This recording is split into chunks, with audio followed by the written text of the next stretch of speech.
This is Embodied Success, the podcast, where we explore topics that help to balance your mental, physical, emotional, and spiritual well-being. With these four elements interacting in harmony, we can experience joy in both our career and personal lives. This is Embodied Success.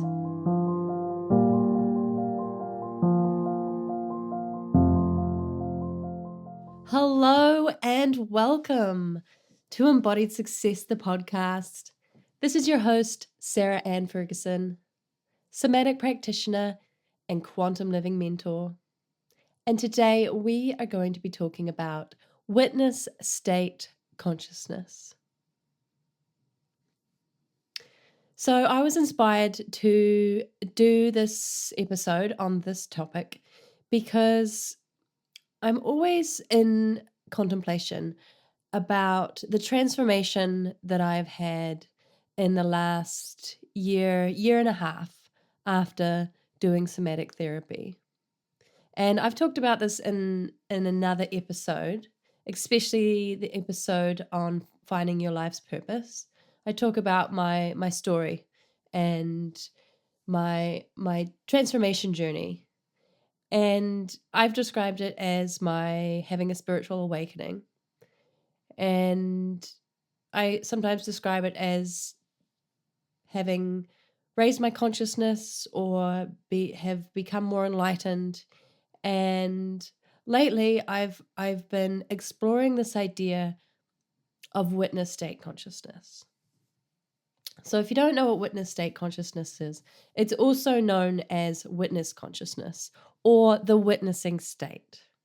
And it's defined as a state of awareness in which an individual observes their thoughts, emotions, and sensory experiences from a detached, non-judgmental perspective. And that's kind of where I'm at now. I have become the observer of my thoughts and my feelings and my behaviors. And I can often see different parts of me experiencing different things. And I'm always contemplating who is watching this, who is observing this, who is thinking about this right now. And I was having this conversation with a friend recently, and we were talking about how when we talk about how we're feeling, sometimes we say things like, well, a part of me feels this way, and a part of me feels this way, and a part of me can't get over this. And we discussed how we have multiple parts of ourselves. And that's what they are. It's these our patterns and our thoughts and our behaviors and our childhood memories, and there's all our inner child. There's just all kinds of parts of us. And then there is the witnessing state. And that is this higher consciousness. And that is what I'm talking about.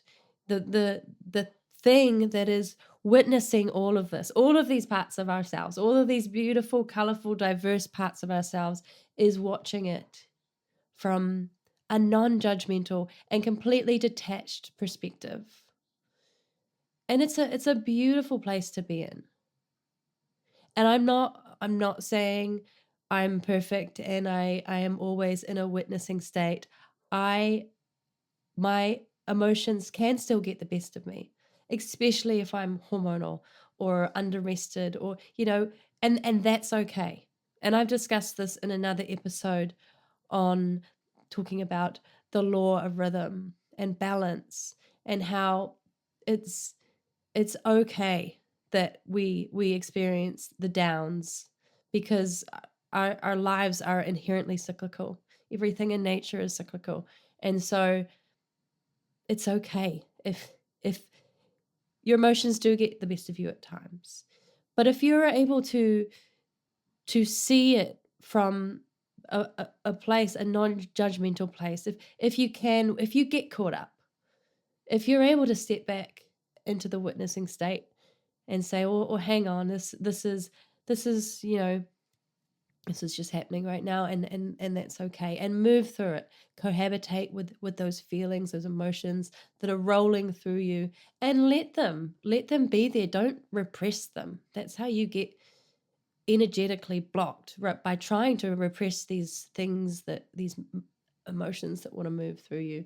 Just let them be there, and just let them roll on out, because they will. It's emotions are energy in motion, so they will eventually find their way out after you've experienced them.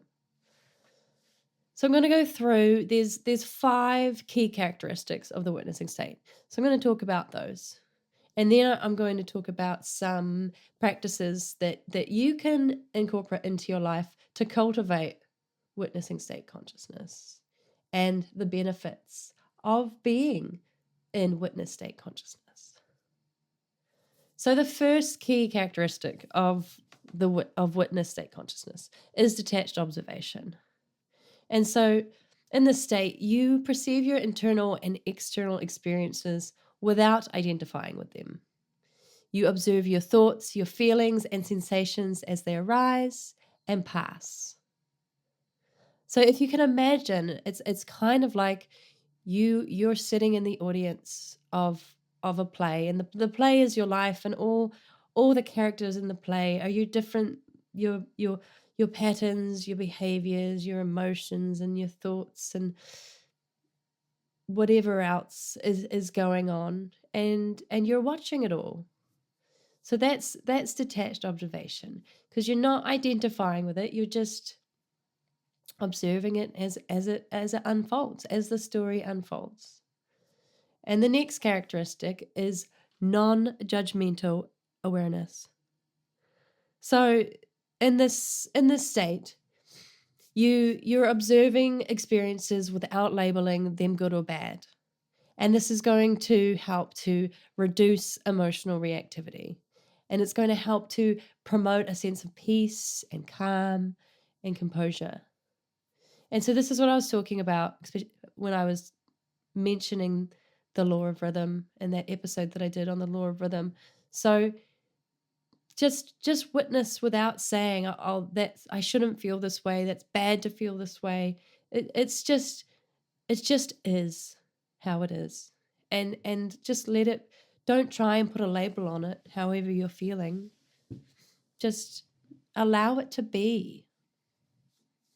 And you'll feel a lot by being in the witnessing state. You'll feel a lot more peace and a lot more calm, knowing that it's not, you don't have to identify with these they don't, it is not the authentic you. The authentic you is the one who is witnessing it. Okay, so the another key characteristic is present moment focus. So you're anchoring your awareness into the present moment. And this mindfulness can help you to become fully aware of your current experiences without getting lost in the past or in the future. So you're here now, and you're not worried about what's happening next and what happened in the past. And that's how before I did somatic therapy and before I had this transformation, I was always caught up in what had happened in the past, and how I wish I could have done differently. And then I'd worry about what now, what's going to happen, what about this, and project into the future worries and anxiety about what would happen next. And it didn't bring me happiness. And dwelling in the past, it's really easy to get stuck in that. This happened, so now I'm here. Like, what the reason things are happening to me right now is because of this thing that happened in the past. But if you allow yourself to drop in to witness state consciousness, then you realize that there is just here right now, the present moment, and you gain that present moment focus. And so whatever happened in the past doesn't matter at all, because all there is from here on out. So you can, in an instant, change the trajectory of your entire life by beginning to think differently and not dwell on past memories. And then you gain control over your life that way. If you're stuck in the past, you're not in control of your life. Okay, so next one is enhanced self-awareness. So practicing this develops a deep understanding of your habitual thought patterns, emotional responses, and behavior. So this self-awareness can lead to personal growth and improved emotional regulation. So becoming someone who is self-aware is going to make you feel free. And I before my transformation, I wasn't a self-aware person. I was always in survival mode. I was stressed, I was overwhelmed, I was always in a rush. I always had all so much going on. It blocked my ability to be self-aware and to see that the things that I was doing were patterns and behaviors that I could actually change. These were things that I did that I thought was my personality. And by dropping into witness state consciousness, I can now realize that those aren't me. Those are just patterns and behaviors that have become part of my programming and part of my conditioning throughout my life. And these are the things that have kept me the same my whole life and have stopped me from being in this witnessing state and having that freedom of not identifying with them. So enhanced self-awareness is it's key and it's freeing. Okay, so the last key characteristic of witnessing state consciousness is the reduction of ego identification. And I love this one. So it's stepping back from the ego. And the ego, that's the part of the self that's involved in personal identity and attachments.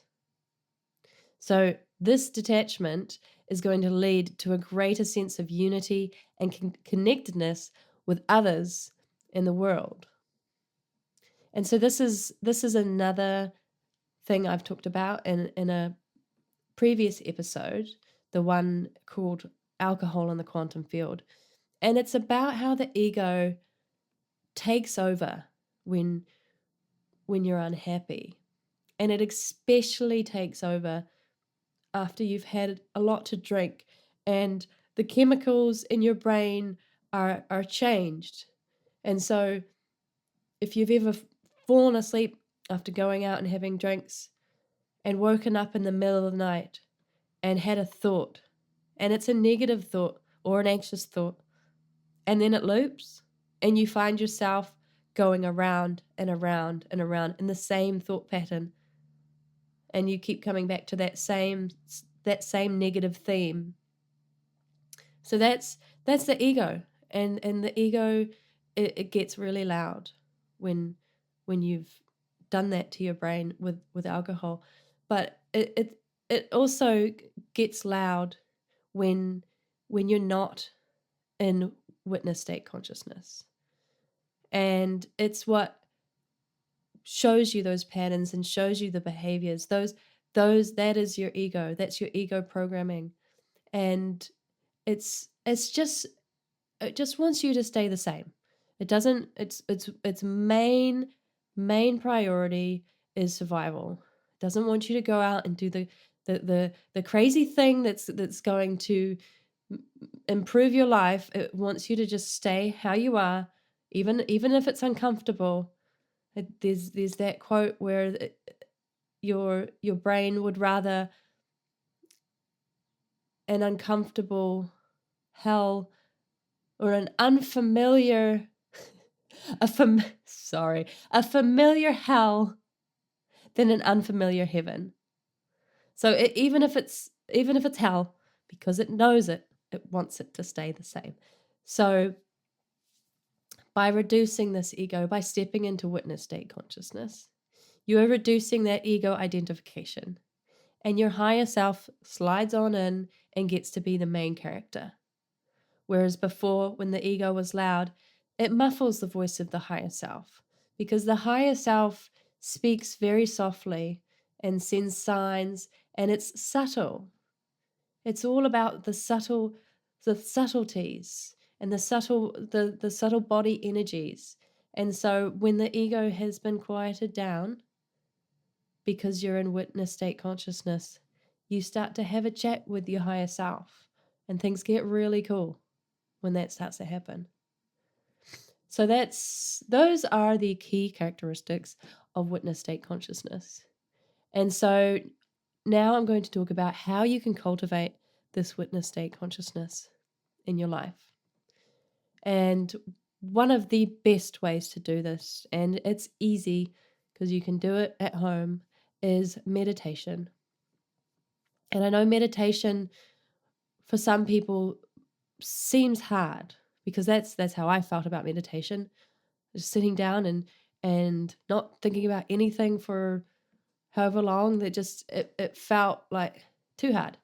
But it doesn't have to be, because you can meditate for 2 minutes or 5 minutes, and you can build up. You can start small, and you can start doing it for longer.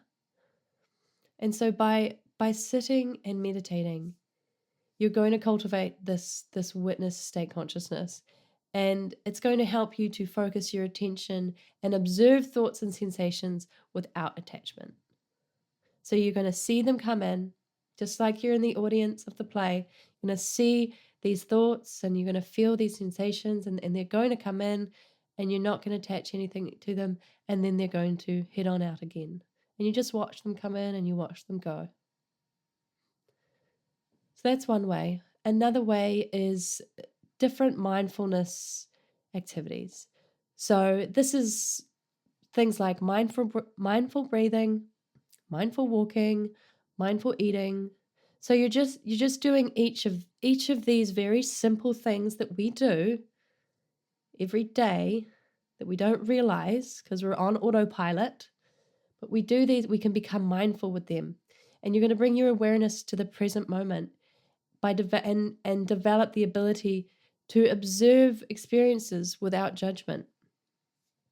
So just by sitting down with a plate of food, instead of thinking I've got to eat this and then get back to work, or I've got to eat this and then help the kids do this, that, or the other, sit down with that food and look at it and really experience its feel, its taste. Take your time chewing it and just become totally present with that food.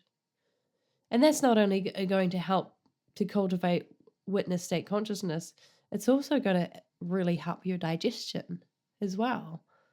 When we eat our food really fast or without thinking, we're not really chewing it properly and doing much good for our body.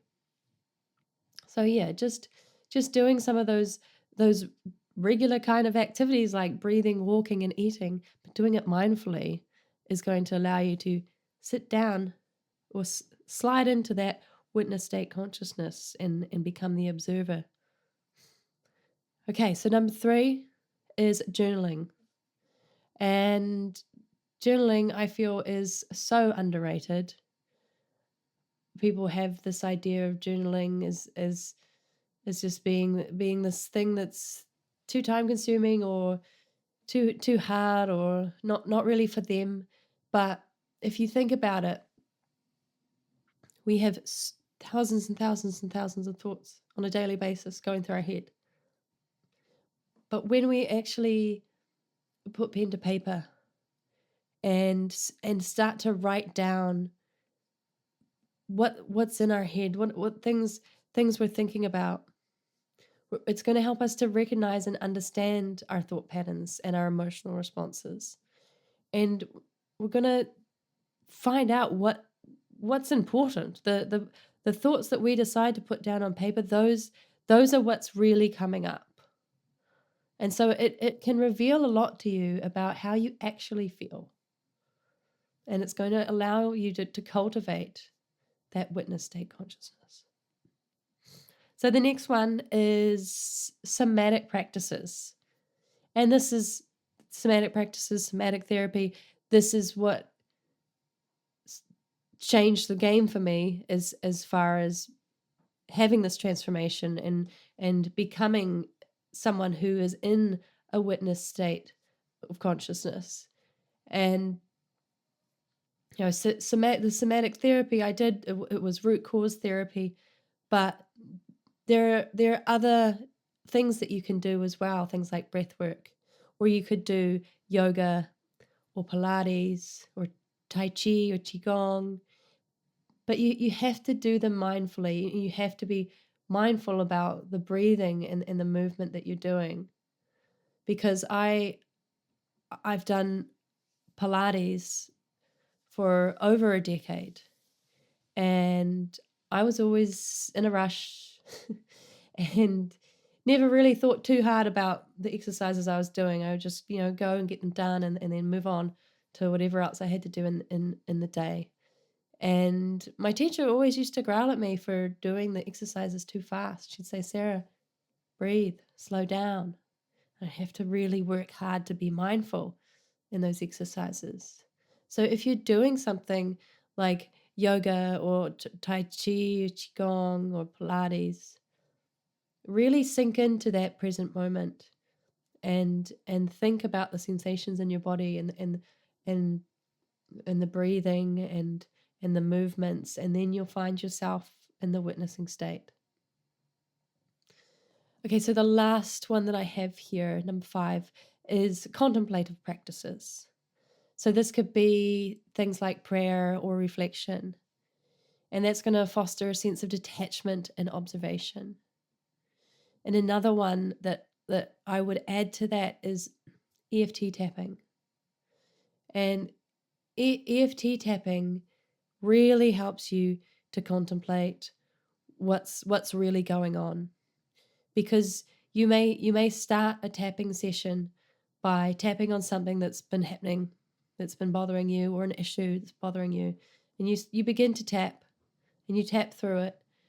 And after that, you'll have an emotional response. Your energy will start to flow, and something else will come up. You go, oh, well, this just came up. So you start tapping on that, and then that will reveal something else, and then that might happen again. And each time you go through a sequence, things start to reveal themselves. It's like peeling away the layers of an onion, where you're just discovering more and more things about how you truly felt, and you can become the observer of those feelings from the witnessing state. So you're seeing, oh, I just uncovered that, but you're seeing it as the person watching another person experience this. And so EFT tapping is one of the techniques that I specialize in and have many free resources on. And so if you want to try EFT and you want to check out the free resources, I'll leave some links in the show notes so that you can go and check them out. Okay.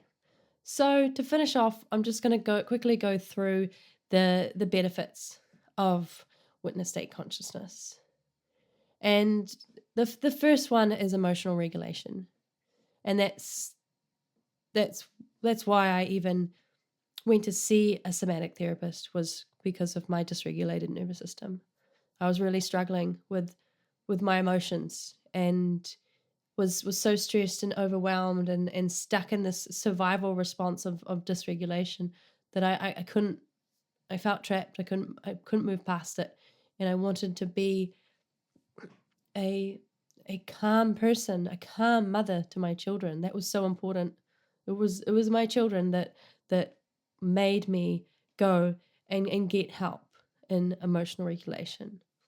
And so that's you're going to be able to observe emotions without becoming entangled in them, and that's going to help to manage stress, anxiety, and other emotional responses more effectively.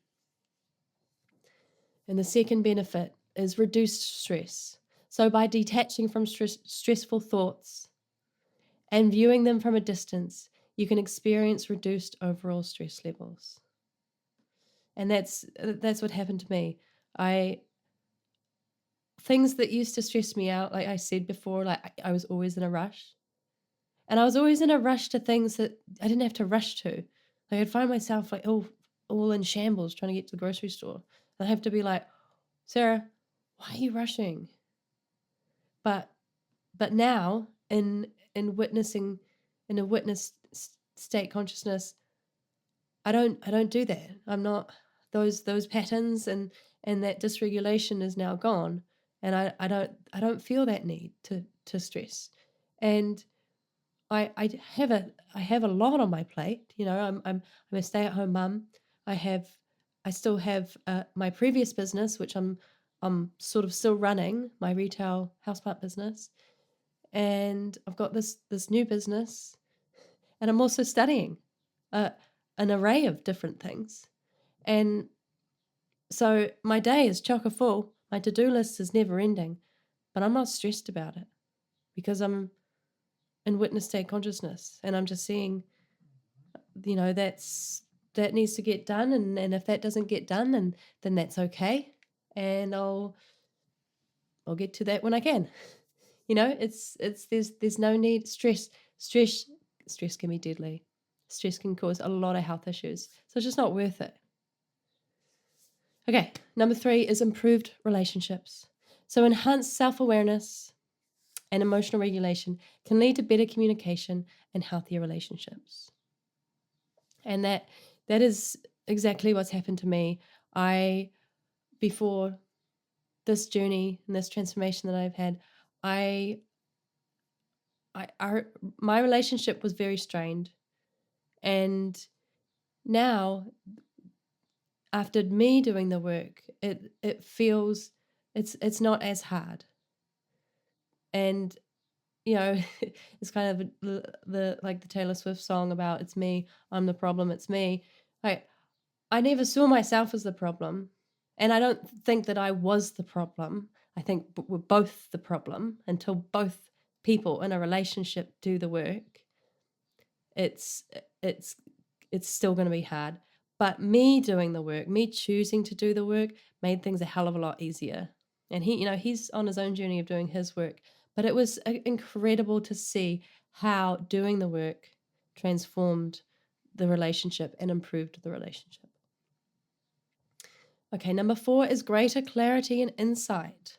So observing thoughts and experiences without bias allows for clearer thinking and deeper insights into personal behavior and life situations.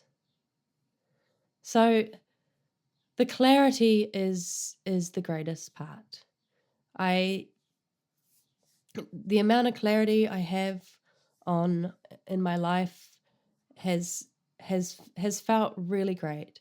And when I don't have clarity, I really sink into that witness state consciousness, and I ask for clarity, because you can say, I'm looking for clarity on this particular thing, and you might find that there it is. Just knowing that you're looking for clarity can help you with clarity. And this whole journey that I've been on has made me become a contemplative person who's always looking for the deeper, more meaningful things in life. Because there's so much beyond the veil that was lifted for me that I didn't realize in my whole life. And just being able to see beyond it now and really ask those bigger questions about the meaning of life, the purpose of life, has brought a lot of joy and excitement into my life. And this kind of goes into the last one here, which is spiritual growth. So if you're on a spiritual path, witness state consciousness is often seen as a step towards higher states of consciousness and self-realization. So some people would even call it ascending or ascension. And that's what you're doing. When you go into this state, this witness state consciousness, you are raising your vibration, and you are reaching higher frequencies, and your consciousness has been raised, so you are able to see things completely different from a witnessing state. And a lot of people are still stuck in third density thinking, victim mentality, fear-based mentality, a life where things are happening to them and they're living in the past and they're fearing the future. But when you allow yourself to go into this witness state consciousness, then you see into different realms. You see life from a completely different perspective. And it's a beautiful, blissful place to be. And so this is a powerful practice. And it does take work. But it's not hard. And there is lots of support out there if you are wanting to do the deep work. You can get in touch with me. I have multiple one-to-one offers of Quantum Somatics, which is a healing modality that I have created that helps you to do the work, the somatic work, while also learning about your quantum human design, so your quantum purpose. And by combining these two things, you're able to remove the layers of your conditioning and see the unlimited potential that's out there for you. And it's infinite. Your potential is infinite, especially when you're able to drop into this witness state consciousness. And you will see that. So get in touch with me if you want to talk about my one-to-one offers, or if you want to check out my free resources. I'll put all the links in there. And always know that if you need help with something, that I am here to listen, and I also can connect you with the right people that you need with help with whatever it is that you're struggling with. And even if you're not struggling and you just have these massive dreams and these big goals, and you need the support of achieving those, then reach out as well. So yeah, that's witness state consciousness. And it's a powerful practice that's going to enhance your self-awareness, your emotional regulation, and overall well-being. And this is going to foster a detached, mindful observation of one's internal and external experiences. So I hope you found this episode to be helpful or inspiring in some way. And like I said, reach out to me. I'll drop my Instagram handle in the show notes, as well as my email, so you can reach out either way. And thank you very much for listening. I will see you on the next episode.